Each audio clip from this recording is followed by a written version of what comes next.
Greetings and salutations, this is Emperor Vespasian and his trusty sidekick. Hello. Before you see the Nakajima Ki-27. It's a new model we've just made. We used to use the Ki-43 for this model because I didn't see the point of making two, and complicated reasons we ended up making one. So this is the Ki-27. The Ki-43 was its replacement. Although the Ki-27 actually did hang around for quite a while and was finally used in kamikaze attacks at the end of the war. The 27 was the really the first standard fighter of the Japanese Air Force, or the Japanese Army Air Force. It's an army plane, and it was used primarily as a fighter plane. The interesting thing about it is the original version actually had fixed landing gear, a little bit like the Stuka, and a open cockpit. They did later on revise the design and add a bubble cockpit and retractable landing gear. Although I think most of the ones in China actually had the original version. The later version was a bit different. So this is the standard version that we sort of get. It is extremely white on the camera. It is actually it's designed to be slightly dirty and muddy. I can see it. You can't quite see it on camera. Probably because of the light we're using. We don't to use the halogen lamp because our other one is packed up. So we usually use a LED, which you can see. Oh yeah, I forgot to tell you, I bought new batteries. Well, too late now. Too late for that. Right. So anyway, it's not a brilliant view of it. I hope you can see it quite well anyway. Let me have a look. On the camera it does look really, really bright. And in actual fact it just looks really bright because of the lamp. I think you know, cause on your iPads or something you can actually change your brightness. Change extremely low, you might see it. Yeah, I'll do that. Right. But still. Gun-wise, it wasn't that well equipped with guns, but then again most other Japanese planes weren't. It had a single machine gun, which is actually okay taking on enemy aircraft, and it has MMG, which is, so that's 7 dice altogether, shooting, and 3 of them get a +1 HE, +1 penetration, which is actually not too bad when you're fighting most aircraft of the period. You're going up against stuff like Polikarpovs and things like that. Polikarpov biplane. How many dice does it get in a dogfight? In a dogfight, we get 5D because you get +D for the less lack of weight. Not bad. Yeah. It's still better than the Russian equivalent. It's got no armour whatsoever.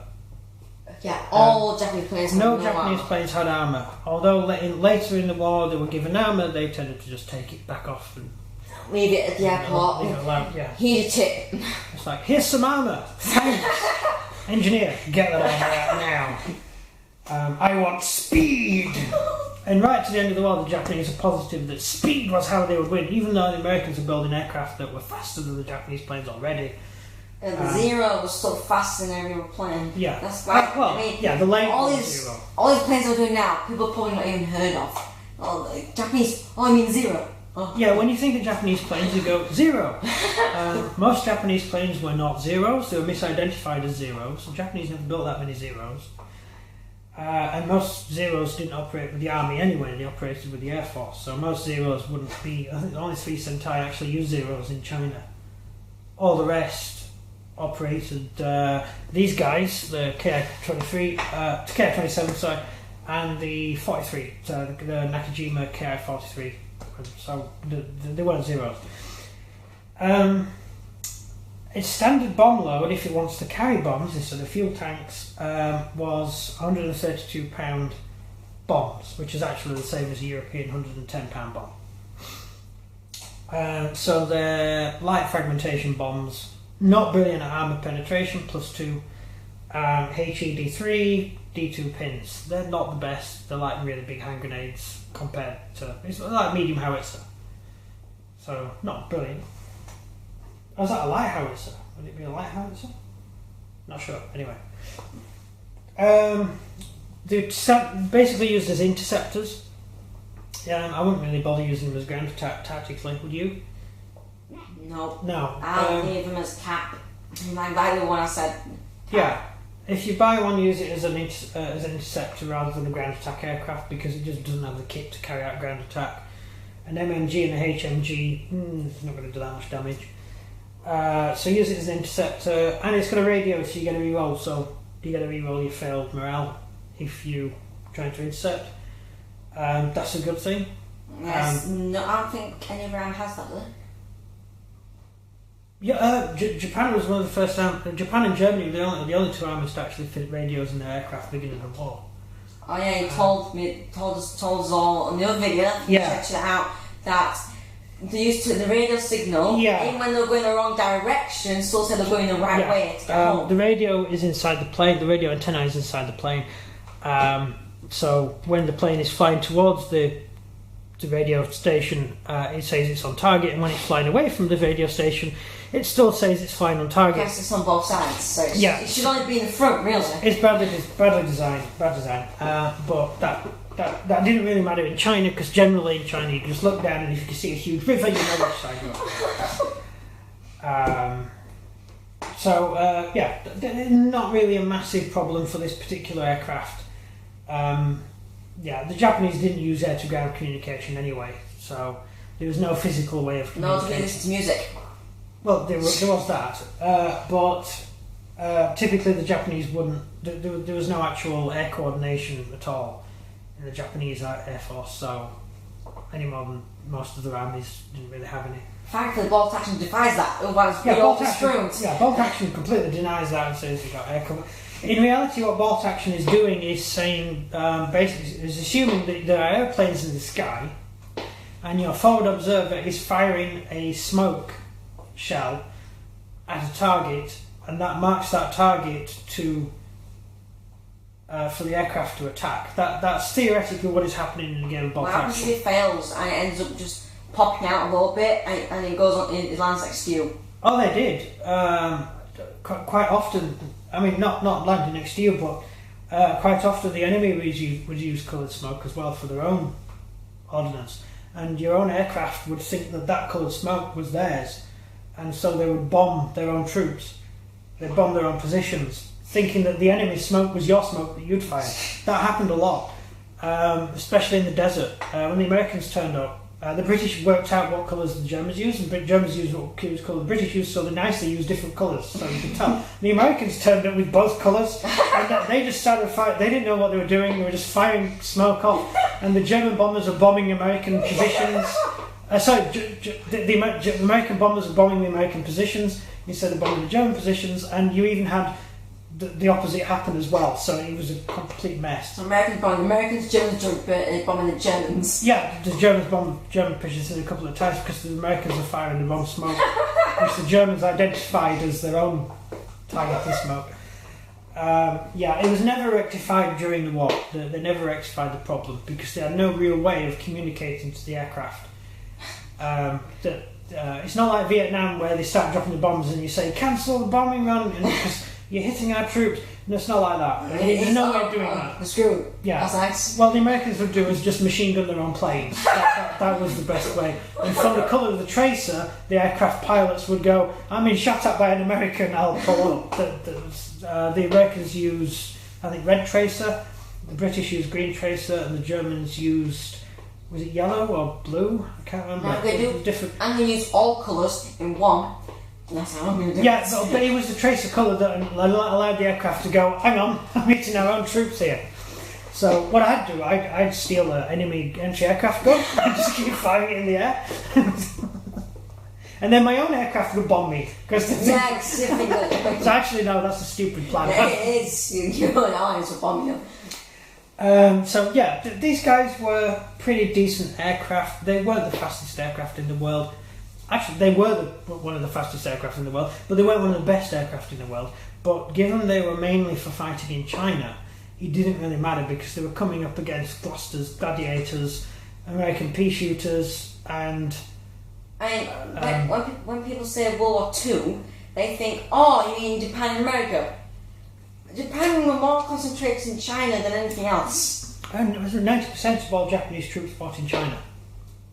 And American, the balance went. The rest went off to fight elsewhere. Only 100,000 soldiers in total ever actually fought against the Americans. That's it in total. That's total. Adding everything up. What about China? 4 million. And Americans had trouble. Yeah. Yeah, the Americans had huge trouble because the Japanese dug in. And the Americans didn't have the proper kit to winkle out the Japanese. Just one of those things. I think if Pearl Harbor never happened, then Japan might own China today. Oh, that is a whole meatball of a concept. I don't know. Meatball. Yeah. Yeah. Meatball. I would assume eventually the Japanese would have come to terms with the communist Chinese in the end, had Russia been defeated. I think Russia would have been defeated. And then the communist Chinese would have ruled half of China, and the Japanese would have been a mandate over China but allowed the Chinese to rule under the communists. I would assume that's what would have happened in the end, because Chiang Kai-shek was the biggest enemy of both the Japanese and the Chinese, the Chinese communists, because Shek was a Islamist idiot, and he was really horrible man. And so a lot of Chinese troops would actually fight for the Japanese, not because they liked the Japanese, they hated the Japanese mostly, but because they weren't Czech. they just weren't that warlord. They're thinking if they back up the Japanese, because they think the Japanese are going to win, he will still be in power. Yeah, it was like the Indian troops who fought for the Japanese in the war. They changed sides in Malaya and joined the Japanese army. They weren't fighting against the British because they hated the British Empire. They were fighting because they wanted the British to give India independence. So it's not like they were traitors in a way. Well, I suppose they were arguably traitors, but anyhow. So these were basically the standard Japanese fighter plane of the early part of the war, which is like 1937 to 1940. So most people who do bolt action are not going to see these guys in combat, because you're not going to be fighting these guys in combat, because by the time you're playing most of your games, the Ki-43 and Zero are around, and you're going to be buying those planes. Given that planes are quite expensive to physically buy from a shop, you're probably going to be getting the Ki-43 or the Zero.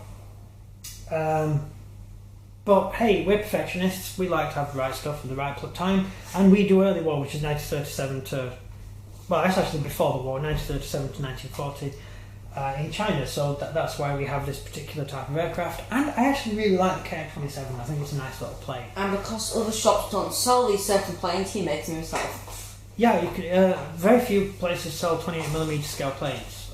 Most people buy Airfix 172nd stuff, which is like smaller. We don't do that, because when we actually started, we were doing China, and no one makes planes for China in 1937, not even Airfix. They just don't make them. It's not something, it doesn't come on the radar. Everyone does late war Spitfires and Hurricanes and stuff. I don't know how you make planes like that, because you just go on Google Images, a real plane, and then 1 hour later, boom, done. What? Yeah. I mean, in art class, it's taken me an entire year to make one painting. Why does it take you so long to do that? It's easy. Because I'm rubbish at painting. I make all sorts of stuff. I'm a teacher, so I'm going to do something wrong. I made a life-size replica of Event Horizon. The government took it off me and said I couldn't use it. Seriously? No, I'm lying. Oh. If I actually had built a life-size replica of the Event Horizon with a working star engine, I'd be in space now. Finding more intelligent life forms. Been chased by aliens. Demons. Sorry, it was demons in that, wasn't it?